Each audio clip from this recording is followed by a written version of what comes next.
તો નારાજગી વચ્ચે કેટલાક ખેડૂતો એવા પણ છે કે જે સરકારની સહાયને સ્વીકારી પણ રહ્યા છે। જો કે તેમની એ રજૂઆત પણ છે કે સહાય ઝડપથી મળે।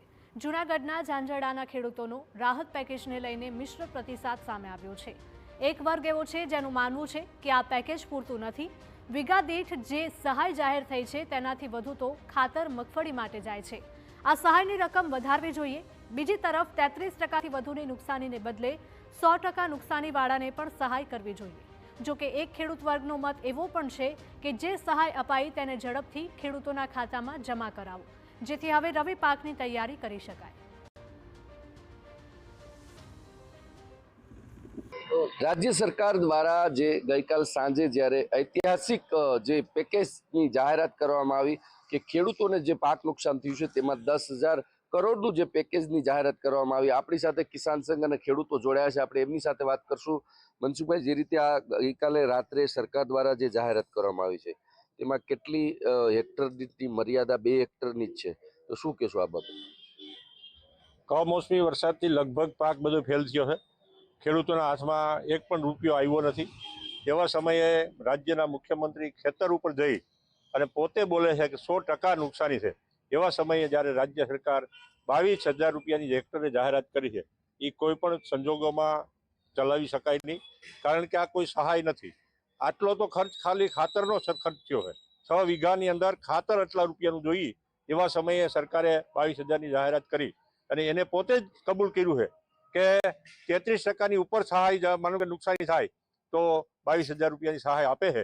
એને બદલે આ 100% નુકસાની ગઈ છે એવા સમયે આ 22,000ની જાહેરાત કરી એ વ્યાજબી નથી। એટલે સરકારે આ બાબતે વિચારવું જોઈએ, કારણ કે ખેડૂતોને બચાવવો હોય તો એને વધુ સહાય આપવી જોઈએ, તો જ ખેડૂત બચી શકે એમ છે। એટલે આ સહાય વ્યાજબી નથી। अन्य खेडूतो आपणी साथे जोड़ाया छे, एमनी साथे वात करशुं। जमनभाई, जे रीते आ जाहेरात थई छे एमां केटला संतुष्ट छो तमे के एटલું ऐतिहासिक पेकेज जे जाहेरात करी छे? संतुष्ट तो જરાય નથી, કારણ કે આ તો પાસેમાં પૂણી બરોબર ગણાય। અમને જે વીઘે 3600 રૂપિયાનો સહાય આપી છે, 3600 રૂપિયામાં તો મગફળીનું બિયારણ પણ નથી થતું। એટલે જે આપ્યું એ બહુ ઓછું કહેવાય। સરકારે ફેર વિચારણા કરવી જોઈએ આ બાબતમાં અને ખેડૂતની વહારે આવવું જોઈએ।